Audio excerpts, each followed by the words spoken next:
Hey guys, welcome back to today's video. Today is Friday, November 13th, 2020, and the election is now over. We have projected, according to CNN and NBC, a number of news sources that were pretty late in calling other states that have now projected the state of Georgia. This is really big news. Georgia is set to do a hand recount and certify the results by the 20th, I believe, or the recount begins the 20th, but recounts don't change anything in American history, and even if Georgia was to go red, the result would still be a Joe Biden presidency.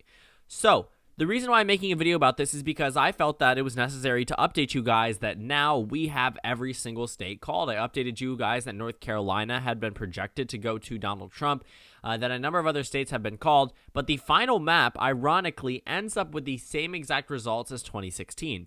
I mean, we spent this entire election season talking about how Joe Biden was going to win and how Donald Trump would have to play defense, and it seems as if the roles have switched, and I think that this is just very interesting, very funny. So, where does this win come from? Well, in the state of Georgia. I don't know how closely you guys have been taking a look at this state, but overall, the results are completely in. Joe Biden has a 0.3% lead over Donald Trump, which is enough to have the automatic statewide recount that will be conducted by hand. An overall lead of 14,000 votes in this battleground state. 14,000 votes. A very, very close race, but still a victory for the former vice president regardless. So, Georgia goes blue. Where does this bring us? Well, like I said, 306 to 232. But let's talk about why Georgia is so significant. I mean, this really does deserve a video on its own. When I make my state-by-state analysis about all the swing states later on, we're probably going to see Georgia one of the longer videos just because this state flipping is monumental. The last time Arizona and Georgia both went blue were under Bill Clinton. Arizona was 96, Georgia was 92. But this is the largest margin of victory vote share-wise for a Democrat in Georgia since 1976. We're talking 40 years have passed, and Joe Biden has broken through this solidified area of the red South. And, I mean, now that it's blue, it is crazy to me to think that Georgia would go blue and vote to the left of North Carolina and Florida, two states that Obama had previously carried in either of his elections. And when you're looking at Georgia specifically, it is that one shining blue state out of the rest of the deep red. And I think that is just very fascinating. And I think a lot of Democrats are going to be looking to Georgia as a potential new Virginia, meaning it all of a sudden flipped in one election, and due to changing demographics and the suburban vote, perfect example would be Virginia, it becomes a somewhat Democratic stronghold. However, I think that the Democratic Party could be getting ahead of themselves by thinking about that. Georgia will always be in play, at least for the foreseeable future. But the fact that it has flipped is monumental. And the fact that we are at 306 to 232, I mean, I knew that it would be this map 5 days ago. But had you told me that this was the map 11 days ago, I would have thought you were crazy. I would not have considered Georgia going blue and voting to the left of North Carolina and Florida. Now, I said Georgia would go blue, but I also joined those two states together. But it seems as if Joe Biden's reach may not have gone as far south as Florida, but reached down to Georgia and was able to flip the state. Democrats have a lot of people to thank, most notably Stacey Abrams and a number of other organizers across the state that led Joe Biden to win this battleground state. Like I said, the last time a Democrat won here was 1992. 1992. Not even in the year 2000. In 2000, it was okay. It was, I guess you could say, actually not that close. But when you're looking at the elections, it started to narrow up. It was worse in 2004, and then 2008 it got closer because Barack Obama really drove up turnout nationwide. But it was still iffy. I mean, these were all okay margins for Democrats. I mean, it's better than neighboring, Alabama or neighboring, actually at the time, probably not South Carolina, but neighboring Tennessee. 2012 rolls around, and it actually isn't as narrow as it was in 2008. Kind of expected, but then 2016, that's when the Democrats said, wait a minute. We lost the Rust Belt. We lost Texas. And I'm saying we as, the Democratic Party. We lost Florida, North Carolina. We lost Maine's 2nd Congressional District, Nebraska's 2nd Congressional District, Iowa, Ohio. But Georgia actually voted to the left of where it did in 2012. We can actually take a look at the 2016 presidential election. I'm really happy that they offer this. Let's go ahead and scroll down to the results. they have a little chart, I guess you could say, this right here, where it shows the swing of all of the states, whether they swing to the left or to the right. And as you can see, well, a lot of these states ended up swinging to the right. The majority of the country swung to the right. But take a look here. The state of Georgia is right here, and Arizona. Both of these states ended up swinging to the left. Now, so did Texas. So these states were definitely targeted. While the rest of the country moved to the right, these states moved to the left. Now, let's go ahead and look back at what we were previously looking at, the Georgia results in 2016. Donald Trump did get a majority, but it wasn't as if he won by a dominating amount. 5.1% ended up being a loss 4 years later. Georgia was targeted heavily by Democrats after this moment. In 2012, they said, it seems out of reach. Mitt Romney won here by 8 points. In 2016, some indicators from polling data said it'll be close, but Democrats really didn't invest much in this state. 2020 rolls around, the Democratic Party went all out. I don't know if you guys remember, but the Republican Party, including the incumbent governor, Brian Kemp, made statements saying, why is Joe Biden here? Why is he in this state? He's not going to win it, and it was almost laughable for them. But look at the results now. Joe Biden won the state of Georgia. I mean, look at the county map. It's practically the same.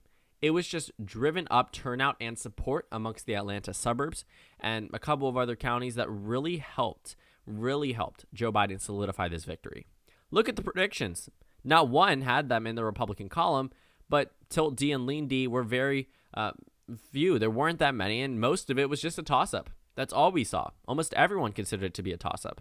And the polling data wasn't too helpful either. The final 270 to win result was Biden plus 0.2. Real Clear Politics got it wrong with Trump ahead by 1. 538 had it up, Joe Biden up by 1.1%. The average was that Biden was ahead by 0.1. This was anyone's race. This was anyone's state. Trafalgar Group has definitely lost a lot of credibility, even if they had any to begin with, which they didn't outside of the right wing. But, Trafalgar Group definitely dropped the ball on this one.